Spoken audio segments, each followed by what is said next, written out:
Bonjour à tous et bienvenue sur cette toute nouvelle vidéo. Et aujourd'hui, on parle de la série Le Jeu de la Dame. Le Jeu de la Dame est une mini-série de 7 épisodes, environ de 45 à 1 heure par épisode. Et qui dit mini-série dit pas de saison 2 malheureusement. Alors à l'origine, il me semble qu'il voulait que ça sorte en film, même en faire une trilogie. Et du coup, bien 7 épisodes d'environ 1 heure, ça nous fait une trilogie de 2h20 chaque film. Donc ça se regarde vraiment comme une trilogie, ça passe bien. The Queen Gambit, le titre en VO, est inspiré d'un roman de l'américain Walter Tevis, sorti en 1983. Tout comme le roman, cette histoire n'est pas tirée de faits réels. Les personnages et histoires sont fictifs. Donc ne cherchez pas une Bess Harmon, elle n'existe pas. La série est réalisée par Scott Frank, le scénariste de Highwaymen et notamment Logan.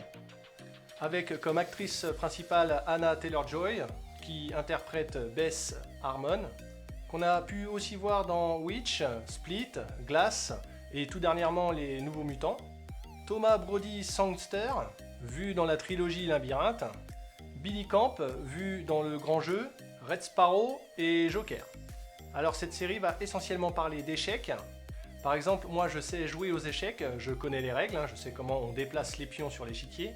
Mais les échecs, c'est pas que ça, c'est une méthode, c'est une technique, c'est ultra stratégique. Et ça, la série va bien nous le montrer.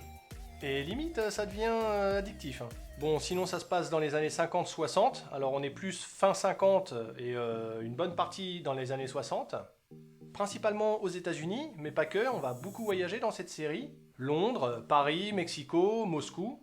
Et à chaque fois, on retrouve l'ambiance associée à la ville où on est. Ah, y a pas à chier, c'est vraiment bien foutu.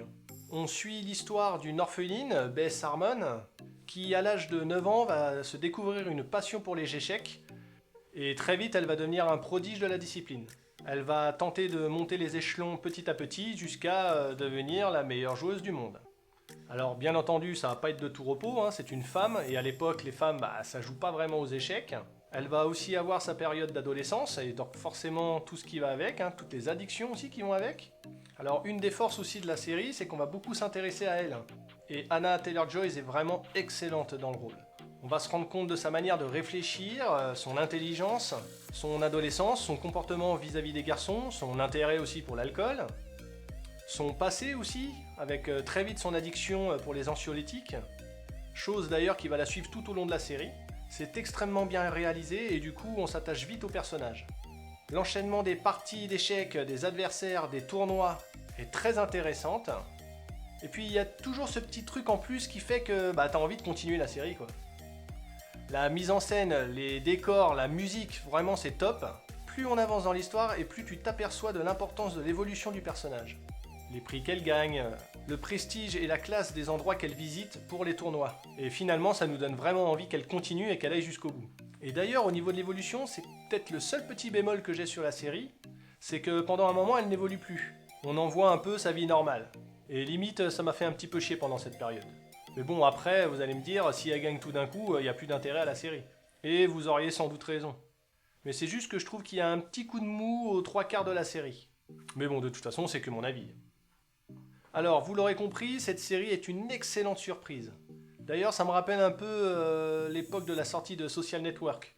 Je m'y attendais pas du tout en fait à ce film. Et je l'ai surkiffé. Parce qu'on va pas se mentir, mais le synopsis de la série était pas foufou.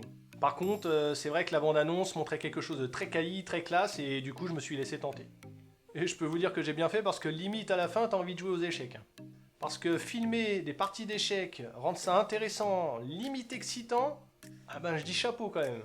On voit bien que c'est une série qui a du budget et qui sait s'en servir. Preuve que tous les sujets peuvent vraiment être intéressants en série. Alors pourquoi pas une série sur le billard la prochaine fois? D'ailleurs, ça me fait penser que si vous êtes joueur d'échecs et que vous connaissez bien ce milieu, n'hésitez pas à me dire en commentaire si tout est vrai, tout ce qu'ils disent, toutes les techniques, toutes les choses comme ça. Parce que faudrait pas non plus qu'ils nous prennent pour des cons, même si ça change rien en la qualité de la série. Mais je suis quand même curieux de savoir si toutes les expressions, tout ce qui est dit dans la série est vrai. Ou du moins est réel. Start your clock.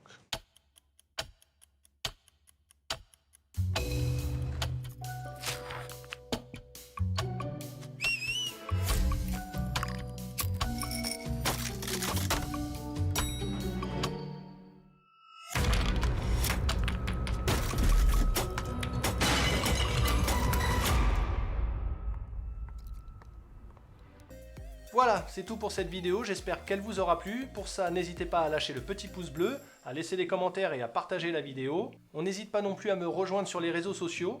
Moi je vous dis à très bientôt pour une nouvelle vidéo. Bye!